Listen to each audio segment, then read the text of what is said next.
The Lord said to Samuel, "How long will you mourn for Saul, since I have rejected him as king over Israel? Fill your horn with oil and be on your way. I am sending you to Jesse of Bethlehem. I have chosen one of his sons to be king." But Samuel said, "How can I go? If Saul hears about it, he will kill me." The Lord said, "Take a heifer with you and say, 'I have come to sacrifice to the Lord.' Invite Jesse to the sacrifice, and I will show you what to do. You are to anoint for me the one I indicate." Samuel did what the Lord said. When he arrived at Bethlehem, the elders of the town trembled when they met him. They asked, "Do you come in peace?" Samuel replied, "Yes, in peace. I have come to sacrifice to the Lord. Consecrate yourselves and come to the sacrifice with me." Then he consecrated Jesse and his sons and invited them to the sacrifice. When they arrived, Samuel saw Eliab and thought, "Surely the Lord's anointed stands here before the Lord."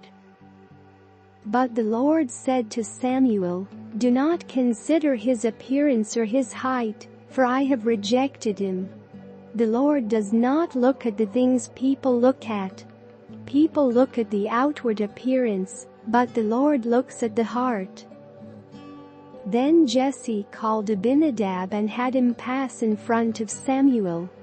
But Samuel said, "The Lord has not chosen this one either."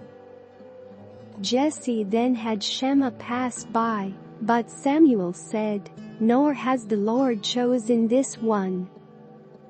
Jesse had 7 of his sons pass before Samuel, but Samuel said to him, "The Lord has not chosen these." So he asked Jesse, "Are these all the sons you have?" "There is still the youngest," Jesse answered. "He is tending the sheep."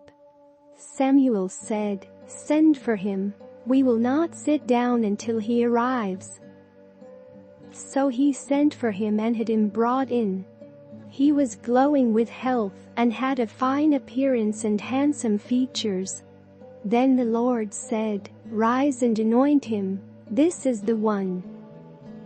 So Samuel took the horn of oil and anointed him in the presence of his brothers, and from that day on the Spirit of the Lord came powerfully upon David. Samuel then went to Ramah. Now the Spirit of the Lord had departed from Saul, and an evil spirit from the Lord tormented him. Saul's attendant said to him, "See, an evil spirit from God is tormenting you. Let our Lord command his servants here to search for someone who can play the lyre. He will play when the evil spirit from God comes on you, and you will feel better." So Saul said to his attendants, "Find someone who plays well and bring him to me." One of the servants answered, "I have seen a son of Jesse of Bethlehem, who knows how to play the lyre. He is a brave man and a warrior.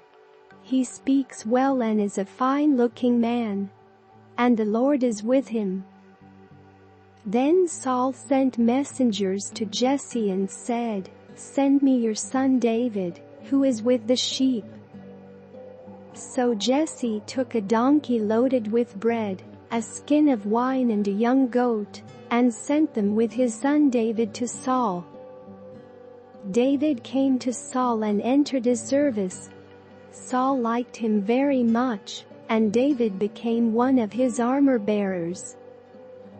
Then Saul sent word to Jesse, saying, "Allow David to remain in my service, for I am pleased with him." Whenever the Spirit from God came on Saul, David would take up his lyre and play. Then relief would come to Saul, he would feel better, and the evil spirit would leave him.